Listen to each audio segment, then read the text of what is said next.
Dear, dear friends, there are many faces in this room that I haven't seen in many months. It's absolutely awful to be seeing you here at this moment.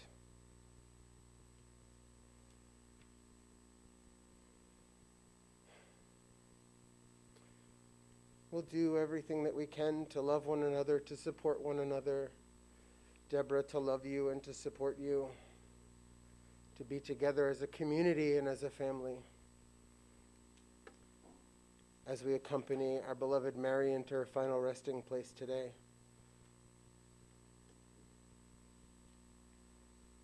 And then begin to grieve as a community.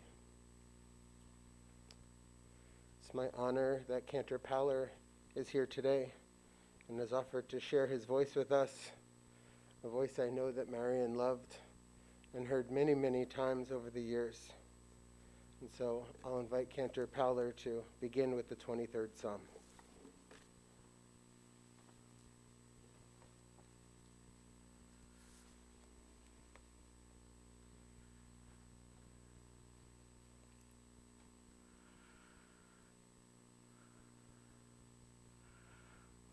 Adonai roi lo echsar bin ot deshe yarbitzeni al mei menuchot yenaleini nafshi yeshovev yancheini v'maglei tzedek yancheini v'maglei tzedek leman shemo Gam ki elech begitz al mavet lo yirara ki ata imadi shivtecha u'mishrantecha emayena chamuni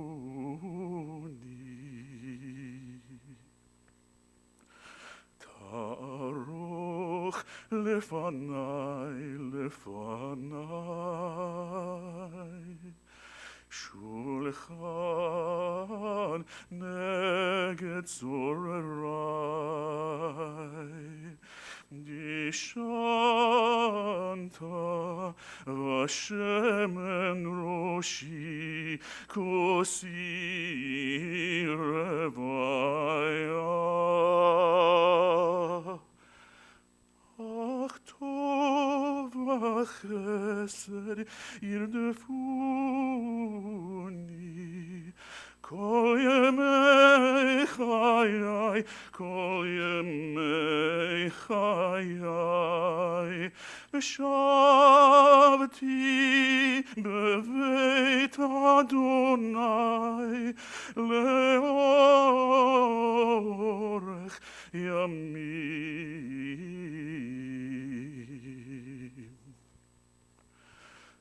Adonai roi lo echsar Adonai roi lo echsar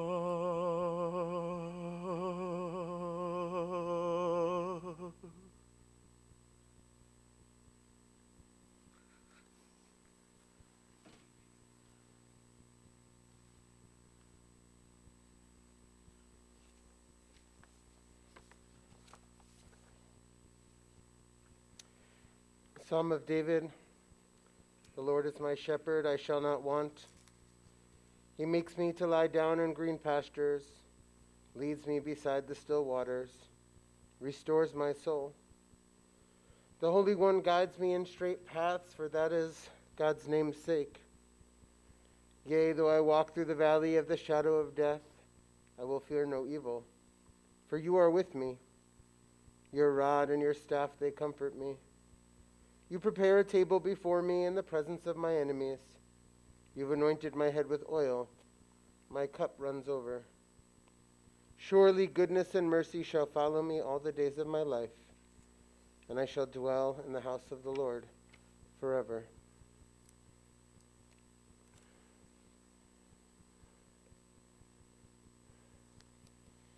Eshet Chayil mi Yimsa, v'rachok mipnini michra, batach balev bala v'shola lo yechza, k'malatu tov v'lo ra kol yemei chayeha.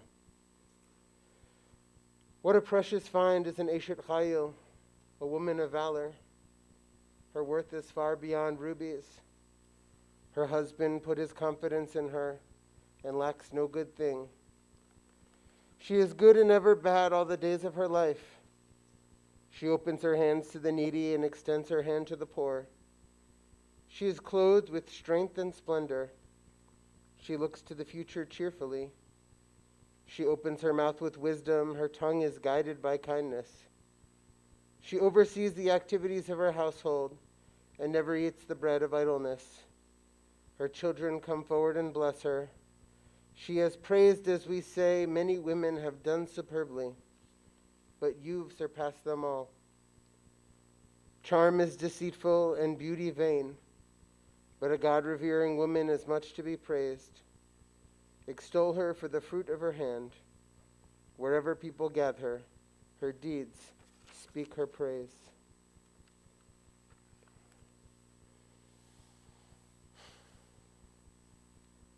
There are many pressures involved in living. Sometimes there are even greater pressures in dying. The responsibility for caregiving is all-consuming and exhausting. For the caregiver to crave relief is a longing as ancient as the book of Psalms itself. And so we read, Miksea aretz elecha ekra, ba'atof libi b'tzur yarumi meni tinachaneni. From the end of the earth I call to you.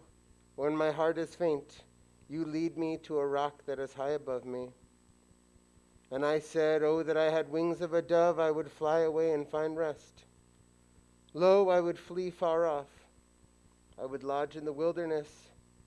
I would soon find a refuge from the sweeping wind, from the tempest. The sweeping wind has blown its last. The tempest is no more. Now is a time for refuge and solace, for lodging in the wilderness. For those of us blessed with having witnessed the care that one human being can show another, we know that wilderness does not last forever. Pain and sorrow may challenge our faith, but the courage to persevere in the face of adversity is a miracle. As long as there is compassion in the human heart and the will to act on a virtue both human and divine, there is reason to believe.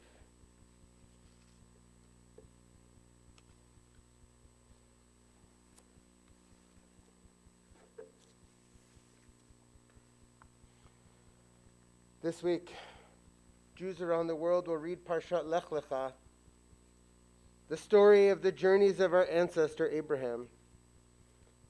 God tells Abraham, I will make your name great, and you shall be a blessing. These are blessings our beloved Marion enjoyed in her lifetime. They're blessings that we'll recount today and whenever we remember Marion. These are blessings we'll remember whenever we recall the ways that Marion was a blessing in our lives. She was truly a great woman, a blessing to all of us. Marion Ray Schwab was born here in Cleveland on September 18th, 1947. She was the only daughter of Bessie and Saul Schwab. And being an only child was kind of a thing in Marion's family.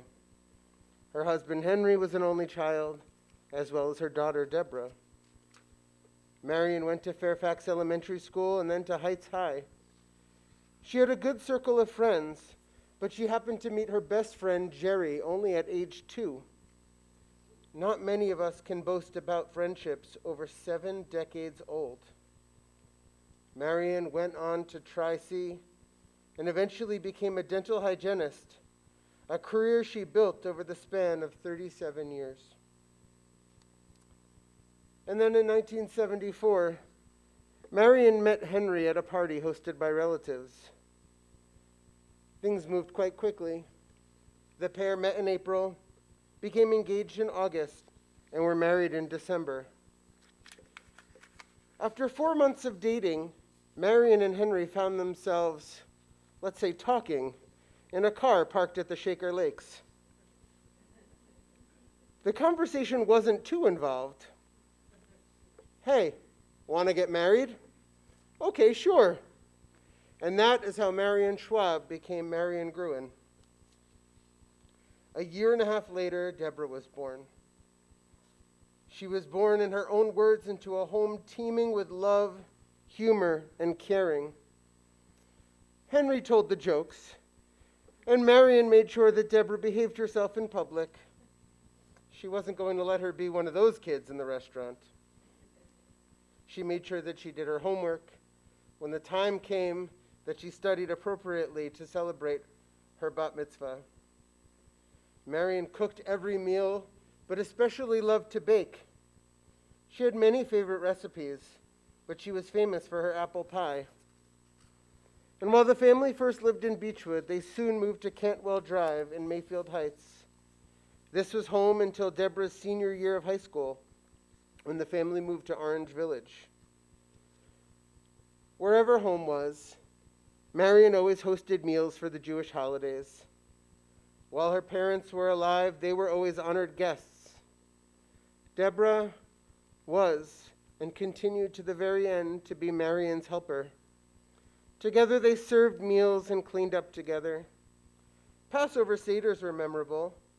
When you have a family of only children, they know what it's like to be stuck saying the 4 questions at the Passover Seder.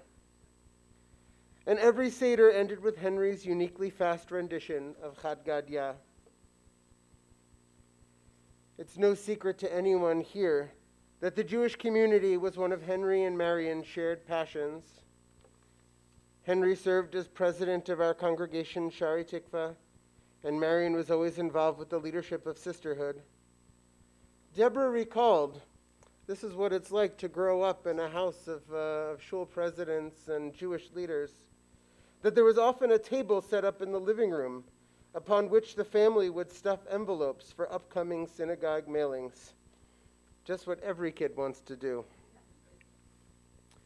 When Shari Tikva hosted progressive dinners, Marion would bake a minimum of 15 desserts for the community. Deborah told me that the table looked like something off the cover of Good Housekeeping. Marion was a huge Cleveland sports fan. In the past weeks, she was aware, certainly surprised by the Browns' wins. She was far from a fair weather fan. She loved the Browns and the Indians. The family regularly went and took advantage of season tickets of a family friends. They would go to Browns-Steelers games, as Henry had a quiet loyalty to his hometown of Pittsburgh. He didn't really get a chance to show it with these two, though. The family sat in row R of the nosebleeds, and I'm pretty sure that their screams could be heard all the way down at the field level. Deborah and Marion would cheer so loud for the Browns at Three Rivers Stadium.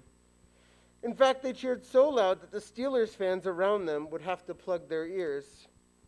Nothing was going to stop them from cheering on their team. They would show up equipped with long johns, battery-operated, heated socks. The girls were ready to fulfill their duty as fans. In 2004, Marion and Henry retired to Bradenton, Florida. Though retired, Henry worked as a teller at Bank of America and Marion as a cashier at a local supermarket. Retirement wasn't all work, though. Of course, they joined a local synagogue and enjoyed their involvement there. They enjoyed the weather and did not miss the Cleveland snow. They went to art shows as they did when they lived in Cleveland and filled their home with their special purchases, beautiful artwork. Henry and Marion went on 10 or so cruises together. They sailed to the Caribbean, Alaska, Pearl Harbor, the Rhine, and so on. And so life was good until Henry was diagnosed with cancer and passed in 2008. At that point, the two had been married for 33 years. Just before Henry's passing, Marion, Henry, and Deborah went on a final cruise together to Key West. This gave the three of them a sense of normalcy in the midst of battling Henry's illness.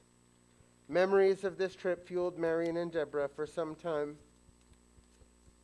Of course, Henry's passing was extremely difficult for Marion.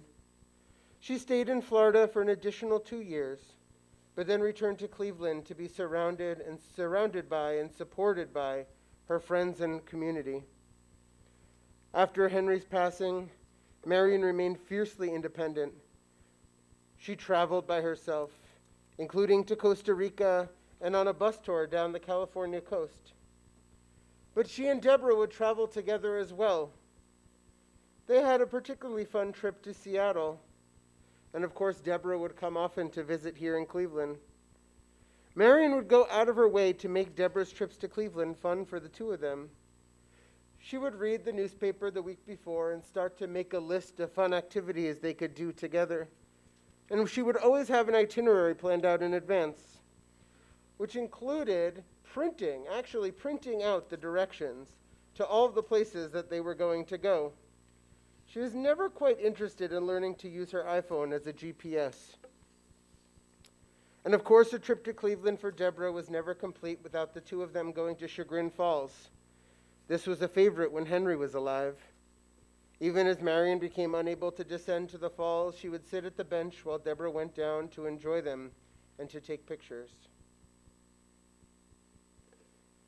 Deborah, I have no words to describe the daughter you have been to your mother. Even while living on the other side of the country, you called your mother several times a day. You were prepared to come to Cleveland in August to watch your mother ring that bell upon completion of her second round of chemotherapy. Only a week before what was to be her final treatment, she was told that the treatment was not working. There would be no ringing of that bell. And so you rushed out here earlier than expected and did not leave her side to the very end. While managing your own career, you championed your mother's care. Once caring for her at home became impossible, you took on a whole new set of responsibilities managing her care in hospice. What your mother wrote about you while filling out a personal profile for her Dental Hygienist Society in 2004 comes as no surprise. Under her listing of positions that she held within the organization and who her mentors were, Marion was to write about her proudest accomplishment. Marion wrote, of course, that her proudest accomplishment was her daughter, Deborah. She wrote about how much she enjoyed celebrating your accomplishments as an adult. Deborah, you have showed so much love and care for your mother over these past 2.5 months, and I cannot express how sorry we all are for this excruciating loss. Our Shai Tikva family grieves with you. You remarked to me the other day how amazing it was to see the community come together for your mother these past months. And please know that you are not alone. We are here with you to love you and support you, and we will be there for you as we were for her. During my first visit to Marion in hospice a few weeks ago, a nurse came in and asked who I was. Before Marion had the chance to answer, I of course told the nurse that I was her boyfriend. On a more recent visit, I walked into Marion's room and Deborah asked Marion if she knew who I was. Of course she knows, I responded. It's her boyfriend. As a testament to Marion's deep love for me and only me, she responded, which one? I have 3. I must say that I count myself among those who will carry Marion's memory with me for the rest of my life. I'll miss her being the first to greet me when I arrived to shul on Shabbat, as she and I were often the first ones to arrive before 9 a.m. on Saturday mornings. As my eldest daughter, Moriah, often comes to shul with me at that hour, it was no surprise that Moriah chose Marion to be her intergenerational pen pal at the beginning of the COVID lockdown. Marion and Moriah exchanged several notes back and forth over the past 8 months. The two seemed to be in an adorable contest over who could show more care and more interest in the other. During my second to last visit with Marion, she couldn't find the strength to say very much, but finally I asked her if we could sing. I started singing the words, Oseh Shalom Bimromav. Marion mouthed every word along with me as we prayed for peace. And so today I pray, may she rest in that peace. As God promised our ancestor Abraham that his name would be great and that he would be a blessing, we here today, and those here via the live stream, serve as witnesses to the great love, humor, and kindness of Marion Gruen. As God promised Abraham that he would be a blessing, we must commit to recognizing the many ways that Marion was a blessing in each one of our lives. If we can do this, then the soul of Miriam Bat Shlomo Uvatya will continue to be bound up with our own living souls. Through us she will live. Through us she will continue to bless and to be blessed.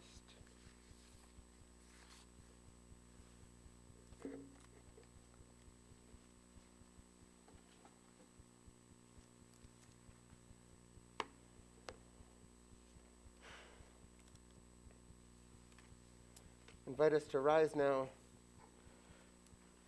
Invite Cantor Powler to lead us in El Malei Rachamim in the memorial prayer.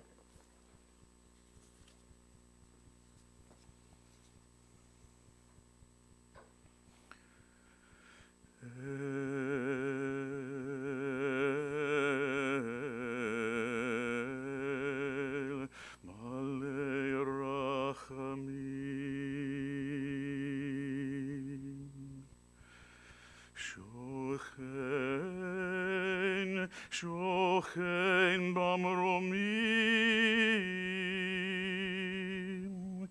המצא מנוחה נכונה,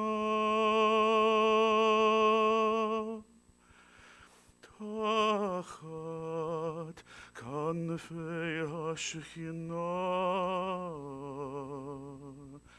במעלות קדושים וטהורים, כזוהר הרקיע מזהירים לנשמת מרים בת שלמה ובתיה,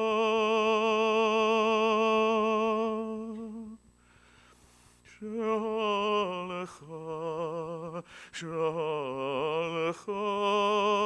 לעולמה, בגן עדן תהי מנוחתה.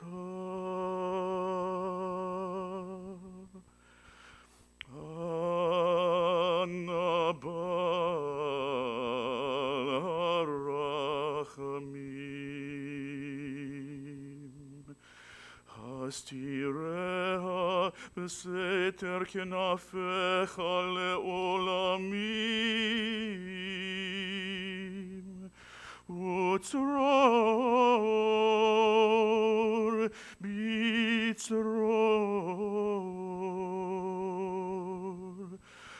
החיים את נשמתה.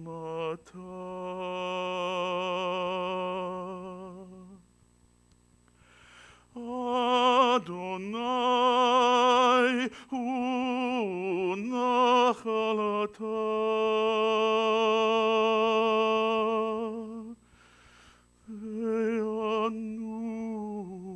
וינוח בשלום,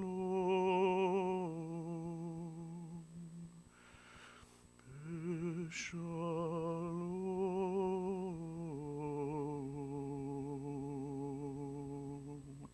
על משכבה ונאמר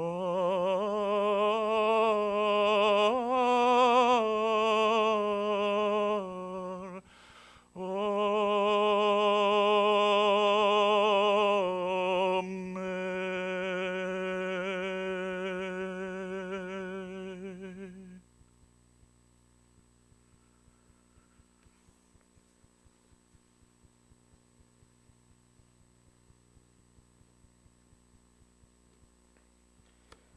El Malei Rachamim, exalted, compassionate God, grant infinite rest in your sheltering presence among the holy and pure to the soul of Miriam bat Shlomo Uvatya, our beloved Marion Gruen, who has gone to her eternal home.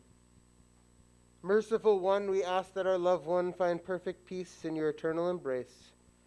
May her soul be bound up in the bond of life. May she rest in peace. And we say, Amen. Invite us to please be seated.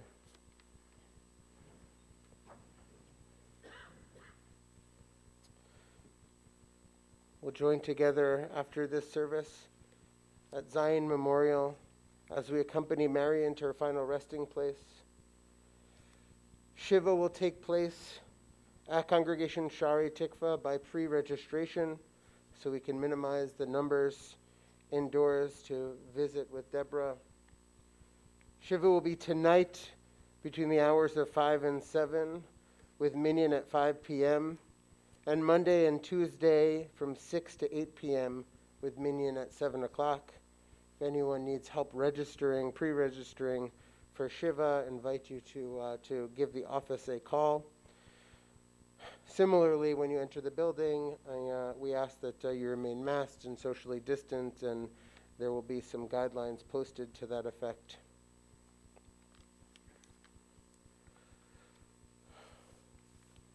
Roe Yisrael, Shepherd of Israel, guide us, your flock, with love and compassion. If in our grief and desolation we grow distant, do not abandon us, but draw us closer to you. Grant solace and comfort all of us who mourn. May we sustain each other with the blessing of memory, the memory of the life of our beloved Marion.